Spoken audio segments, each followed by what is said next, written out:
How much time do I have left?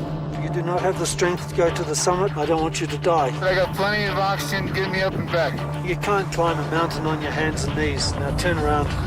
Sure it'd be a lovely place on a nice sunny day. Get out of the way, let's go.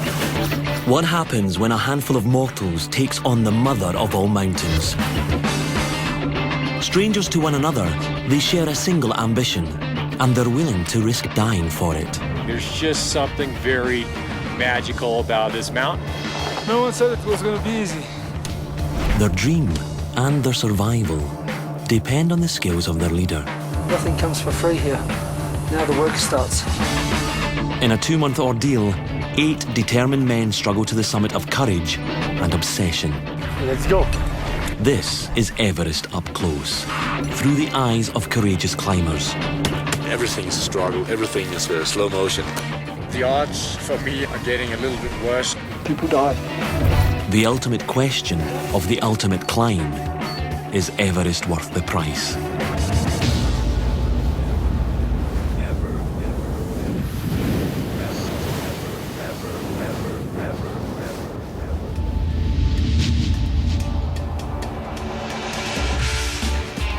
A team of climbers has made a risky wager, their own strength and endurance against the mountain called Everest. Each knows he may not make it home alive. Get it on. Very good, Daddy. The team includes Terry O'Connor, an A&E doctor from the American state of Oregon, Max Chaya from Lebanon, Mons Jensen, a Dane who suffers from asthma. This is huge. Mark Ingalls from New Zealand is a man with a lot of guts, but no legs. Brett Merrill, a Los Angeles fireman, is making his second summit attempt on Everest. Long way to go. And finally, American Tim Medvitz, who made a vow to summit after a near-fatal motorbike accident. I mean, it really wakes you up. Your life could be taken from you like that. Boom. Each man has saved and sacrificed to make a pilgrimage few people dare attempt. A trek to the highest point on the planet. This is the last great human adventure. Merely reaching the foot of Everest requires 7 stops, each involving at least one overnight stay, in order to adjust to the rising altitude. Good to see you. What a sight. Ready to climb. Base camp sits over 5,000 meters above sea level.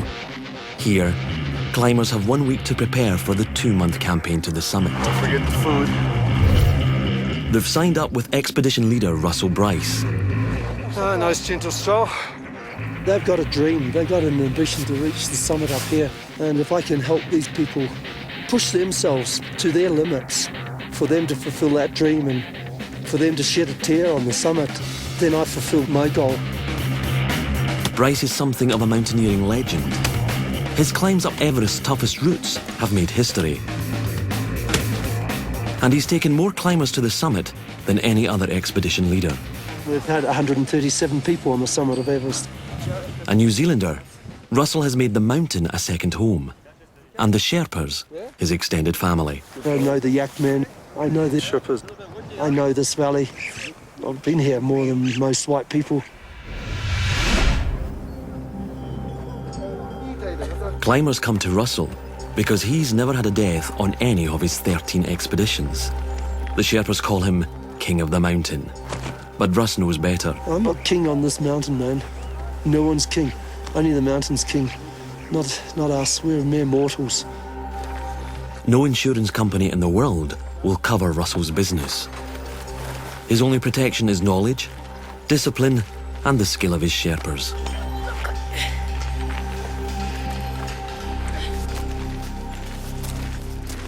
Even before this climb begins, tragedy strikes at base camp.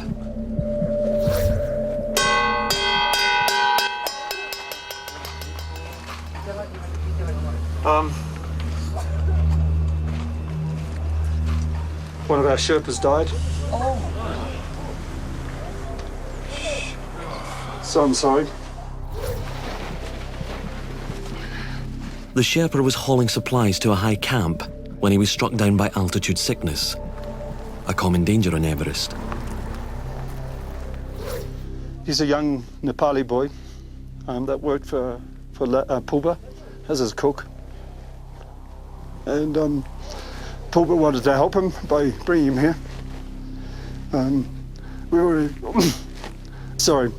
We've already cremated him. That's finished, sorted. I've got to get back together again. It's the first time Russell has lost anyone on his team, climber or Sherpa. Okay, let's get on with the job of getting up the mountain safely.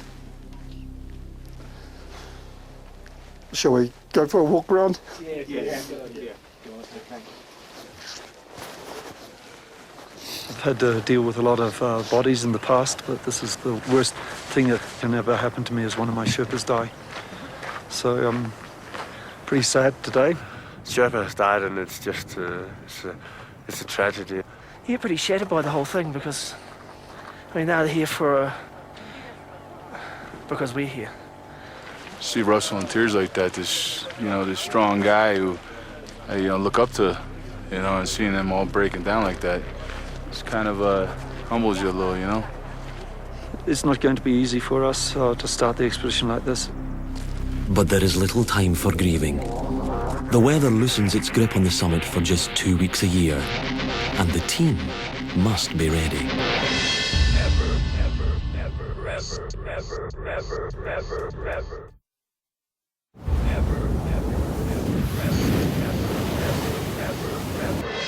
8 men are investing their hopes in their own strength and the guidance of one man to take them to the top of the world. The climb up Mount Everest will demand everything they've got. From base camp, nearly 5 kilometers above sea level, Russell Bryce and his entourage must trek 1,200 meters higher to advanced base camp. From advanced base camp, they'll scale the treacherous 300-meter ice cliffs to a ridge called the North Col, and eventually, with any luck, they'll make it to High Camp 3. They'll then enter the death zone at 8,000 meters. In the death zone, the lack of oxygen creates a physical stress level in the climber that can have fatal consequences. The body starts to feed on itself to survive, and the brain begins to shut down. At the summit, the climbers face temperatures of minus 40 degrees. Exposed skin freezes in less than 30 seconds, and climbers have no guarantees that they'll make it back down before exhausting their oxygen supplies. This year, base camp will see 600 climbers in 71 teams competing for a chance to summit. It's the busiest season ever, and for some, it's a disaster waiting to happen. I don't want to put like a bad feeling over the camp, but I got a feeling that there's going to be some bad things happen this year because there's just too many people on the mountain. Conquering Everest is like waging war. Getting climbers to the summit involves an extraordinary degree of logistical coordination. It's a small village. We had 6 3-ton trucks. That's 18 tons that came this year. We got 63 people here for a month and a half, so it's a lot of food as well. Each climber has paid $40,000. The fee covers equipment, food, and oxygen, and wages for Russell's hand-picked army of Sherpas. From base camp, only the bare essentials can be carried. Just trying to get caught up on the packing game. Sometimes when I look at all this crap, I wonder why I didn't take up surfing. Oh, look, no, just adjust the tension here. Yeah, problem solved. Even with Russell's planning and precautions, climbing Everest remains a deadly gamble. If you're coming to climb Mount Everest, it's dangerous. And if you come here, you should make a firm decision in your own mind that this is dangerous, it's not easy, it's not going to be a walk in the park, and there is a chance to die. Almost 200 people are known to have died trying to climb Mount Everest. Russell's climbers have prepared thoroughly. They believe they are ready. For one, the ascent presents a special challenge. Mark Ingalls has a handicap that would stop most people from climbing a flight of stairs. He intends to be the first man without legs to summit Everest.